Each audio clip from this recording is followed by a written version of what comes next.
જિજ્ઞેશ મેવાણીની ભાષાને લઈને સંસ્કારનો ઉપદેશ આપનારા હર્ષ સંઘવીને વિનંતી છે કે સંસ્કારની વાત તમારે કરવાની નથી.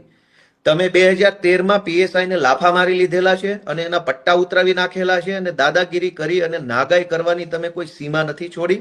પીઆઈઓની બદલી કરાવી નાખેલી છે, તપાસ બોગસ કરાવડાવી છે અને તમે નિર્દોષ છૂટી જાવ એવા તમામ ષડયંત્રો પોલીસને અને અધિકારીને હાથો બનાવી કરી ચૂક્યા છો. સંસ્કારની વાત તો બિલકુલ કરવી જ નહીં.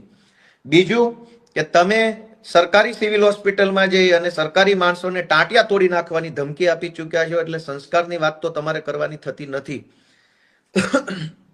અને જિજ્ઞેશ મેવાણીએ એવું નથી કીધું ટાંટિયા ભાંગી નાખીશું કે આમ કરી નાખીશું તેમ કરી નાખશું.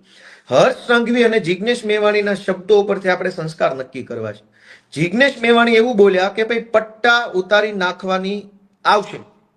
હર્ષ સંઘવી એવું બોલ્યા કે ટાંટિયા ભાંગી નાખીશ. પટ્ટા ઉતારવા એનો અર્થ એ છે